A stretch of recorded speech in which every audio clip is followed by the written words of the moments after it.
Assalamu alaikum I hope you all are doing well. Today I'll be talking about narrative writing, and it's a new genre of writing in which and through which we tell stories.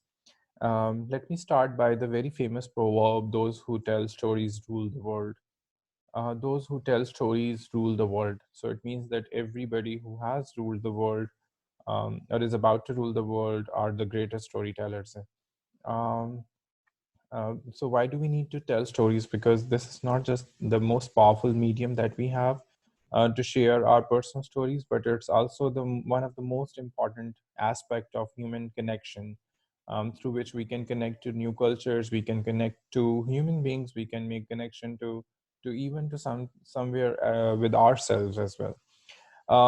Let's start by showing you your own sort of. You have already started working on narrative writing because I asked you to actually start with the comic strip, and you can see that most I can see, and you all can see that most of you have created that strip as well.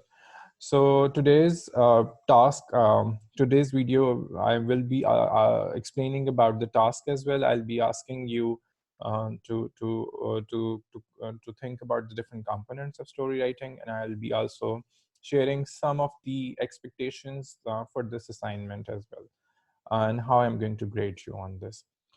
So let's start with what storytelling is.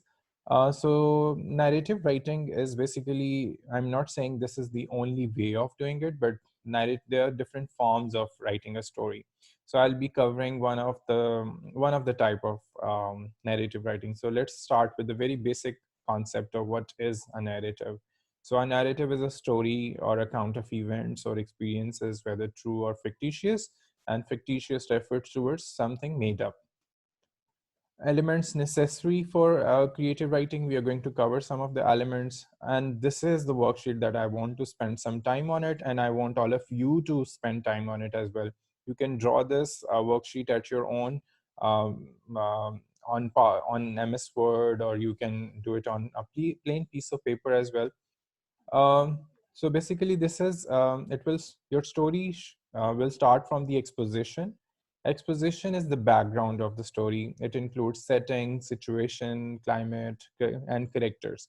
And it's very important to let you know that please name your characters. Name your characters. So it's important to let your story begin in a way that you introduce your characters.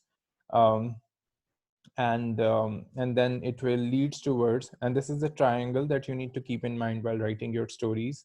So exposition is the beginning, conflict is where there is a conflict, and I'll be covering in my later part of the video that there are four kinds of conflict that you can talk about, and these are the rising action details. So in this space you will cover up and you will try to make up of on one rising action, one event, the second event, and the third event, moving on towards the third event.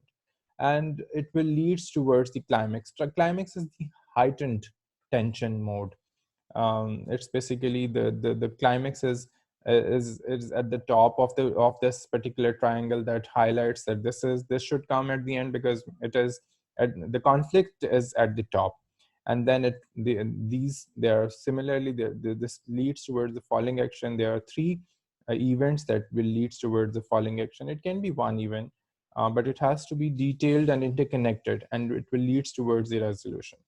You need to identify the theme here. You need to talk about the protagonist versus antagonist that I'll be covering later on. And title of your story is very, very important. Think of the title, and the author, of course, you will be the author. All right, moving on to the next slide. The plot of the main events of a play, novel, movie, or similar work devised and is presented by the writer in a specific sequence. Order of the plot, as I said, it needs to be following the same triangle, which talks about exposition, rising action, conflict, climax, falling action, and resolution. Exposition is the background. Context is very important. You need to identify the context in which you're working, where your setting is, whether it's about the Pakistan, it's about Lahore, it's about your home, it's about your locality, it's about somewhere else, it's about imaginative world. I don't care, but context is important. It will give your reader a glimpse of how your story is different from other story, how your story is extraordinary from other stories. Protagonist is the leading character, and antagonist is probably the opposite of protagonist. In simpler terms, protagonist is the hero, antagonist is the villain. Point of view, the first person, second person, third person. I really want all of you to name your characters. I want you to be imaginative about it, so it has to be in third person. And uh, if you think that you need to write it in first person, then go on.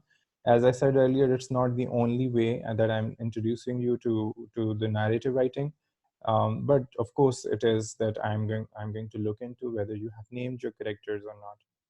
But your point of view, of course, is very different. Next is dialogue. You need to, if you think that your characters need dialogues, give them dialogues. And you can incorporate your favorite movies dialogues as well into your stories as well. And let me know that you have included it by giving an extra description of that. Rising Action, a related series of incidents in a literary plot that build toward the point of greatest interest, the building up to the climax. The climax is at the top of that particular triangle that we talked about. And then moving on to the conflict. Conflict is the clash between the two human beings. It can be the protagonist and the antagonist. As I said earlier, we'll be talking about the 4 types of conflict. The first one is, as you can see, is man versus man. Second is man versus nature. Third is man versus himself. And fourth is man versus society. You can pick one conflict, one type of conflict, and then can generate and can build on your own narrative.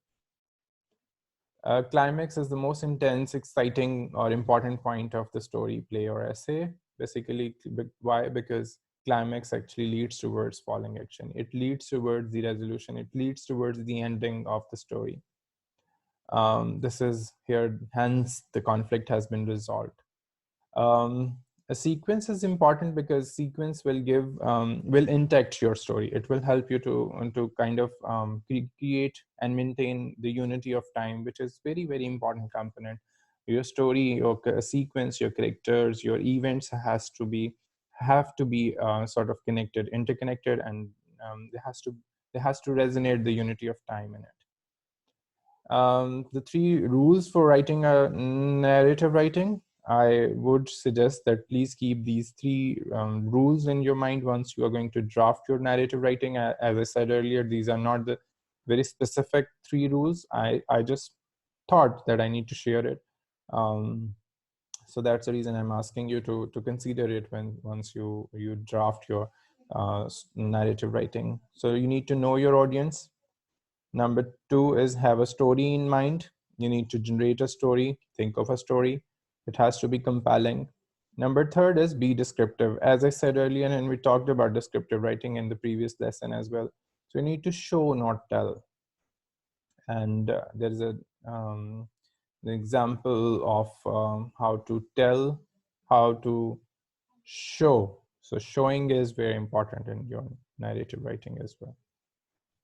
And here I come to the end of this presentation. But before I sign off for today's lesson, let me again share Moodle page with all of you, our course Moodle page with all of you here, that I have uploaded some of which says the number 1 is the rubric. Rubric is basically the success criteria. I will be looking into the success criteria. I have already generated this rubric. So title is very important. Characters are important. You need to give your story title, as I said earlier, characters, illustration, problem, conflict. So these are basically the different success criteria that I'll be looking into once I'll be marking.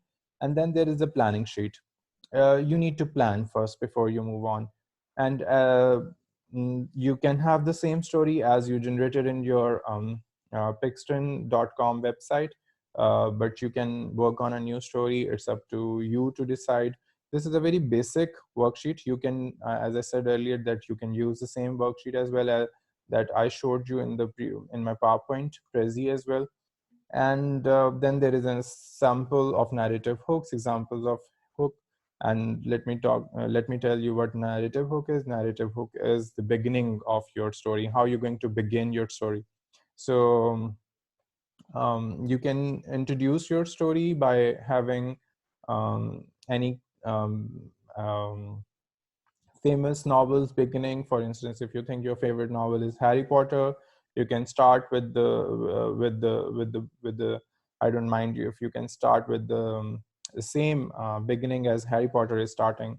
And there are different examples. So the hinter, you can say the puzzler, the salesperson, the hinter, the weatherman, the painter, and the comedian, the interrupter, the scientist. So think of how you're going to begin your story. As I said earlier, I'm not asking you to, I'm not asking you to follow the same pattern. And I'm not saying that this is the only way of doing it, but I thought this is the one way of doing it in which we can so virtually be doing it. And this is an example of narrative writing as well. If you want my previous students assignment to have a look as it, that you want to see it as a template, I'll be happy to share with that as well. Let me know about it. And I'll be creating an assignment here. So there'll be a deadline attached to it. So I hope that you will be able to come up with nice stories. And remember the maxim I told you in the beginning, that those who rule the world are the best storytellers in the world. So you need to learn this art. And you need to incorporate that art through your writing. You need to convey that art through writing, because this is one of a very, very powerful medium through which we can connect across cultures. This is what makes us most extraordinary human beings. So for on that, I sign off for today's session. If you have any comment, if you have any confusion, let me know. I'll be happy to answer. Thank you very much, G. I sign off for today's session.